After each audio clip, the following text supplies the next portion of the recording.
goal was to cripple Iraq's infrastructure and make civilian life unsustainable. We demonstrated the capacity of technology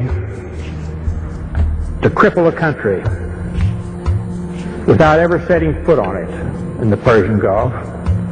It's important to recognize that because it goes hand in hand with the sanctions.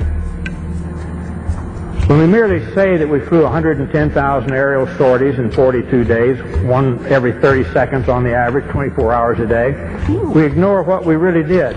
As officials said, the death toll was now 288, with many more to come. The trucks kept filling up and driving away, past waiting relatives who knew they might never be able to identify the bodies of their loved ones. The community of Almeria filled one of the first of many funerals with gunfire in sign of grief and fury, and with angry words aimed through foreign journalists. "My mother, she's gone," shouted this young man.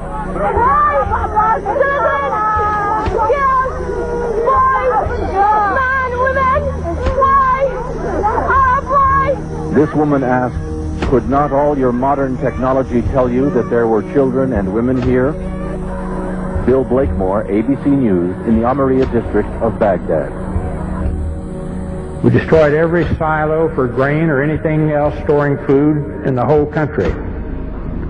We destroyed all the storage and processing of food plants throughout the country.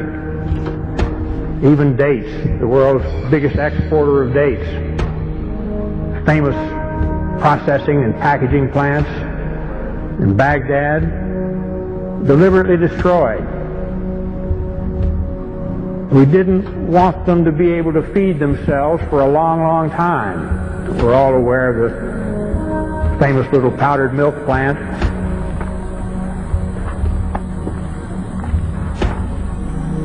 The United States government says that in this factory here you are making chemical weapons. Is that true?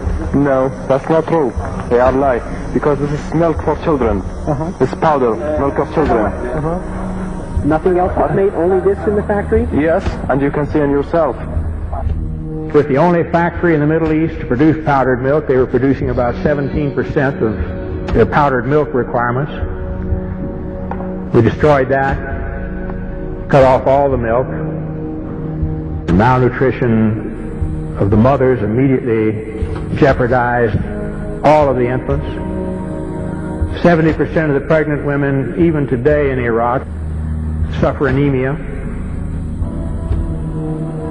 The death rate for children has soared compared to 1989, the last year before sanctions. One of the biggest causes of death in Iraqi children today is diarrhea and dysentery due to the untreated drinking water. Iraq's water purification plants were heavily bombed in the war, and many that were repaired have broken down. The United Nations bans the import of spare parts and chlorine into Iraq to purify water. We saw the effects of this policy in the hospitals. This is the second attack form of acute bloody diarrhea, anemic dysentery. Most of them are due to contamination of water. He is malnourished, anemic, underweight with a developmental delay. Do you have tap water there? No. You see, the conditions of these children shouldn't happen anywhere, and it's caused by the sanctions the United States government insists upon.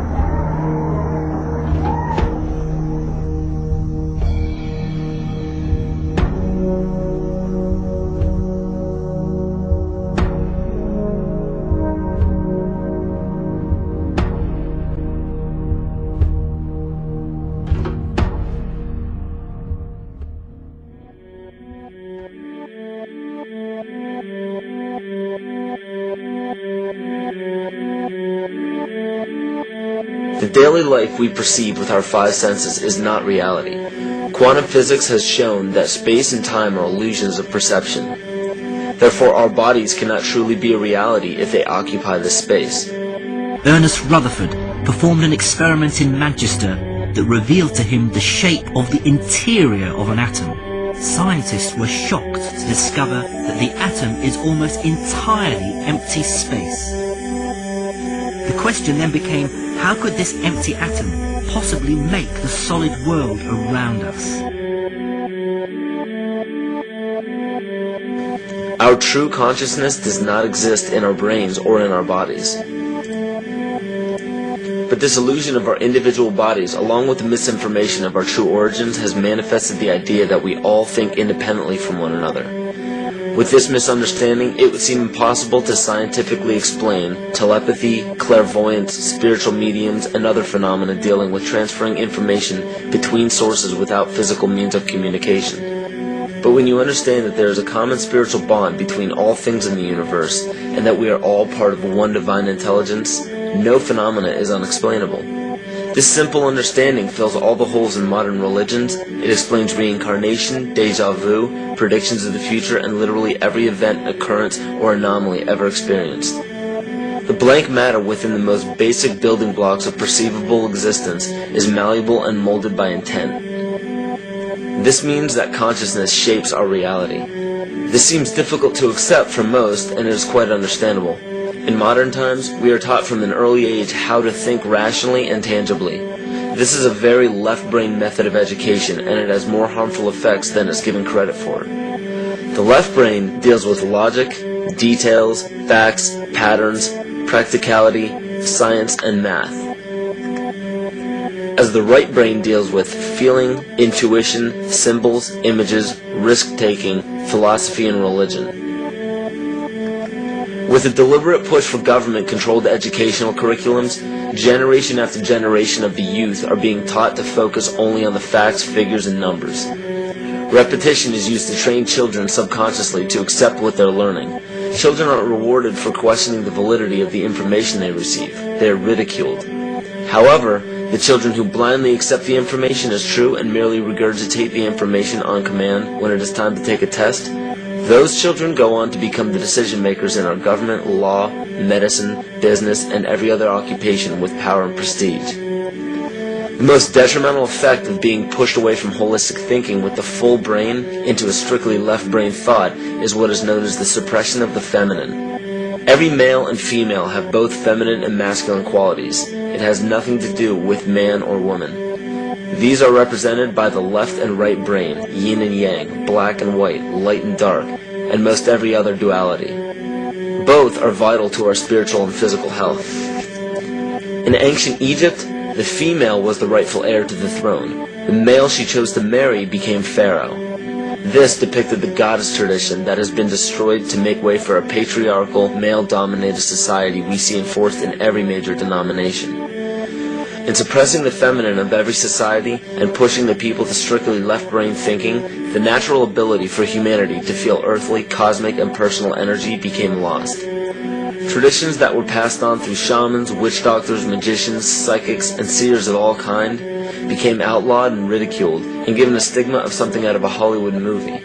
Every religion explains that we are children of God and have godliness inside of us. If you erase the anthropomorphized God and understand that God is nothing more than the spiritual web that connects all things, all religious scriptures begin to make much more sense. Our bodies are merely vessels to contain our spirit, to gather experience for the divine mind. This is how evolution is possible. It is scientifically proven that all species are evolving into more complex beings. Innate knowledge or racial memory within all species is the understanding of newborns of all kinds to automatically know specific details and traits that the mother does not have to teach them. Therefore, innate knowledge helps every species naturally evolve towards more complex organisms. Lyle Watson claims that it was a Japanese scientist who observed the 100th monkey effect in 1952. In this observation, he discovered that a certain portion or percentage of monkeys learned or developed a new trait. The knowledge became an innate ability in that species. This is further testimony to a collective consciousness among species.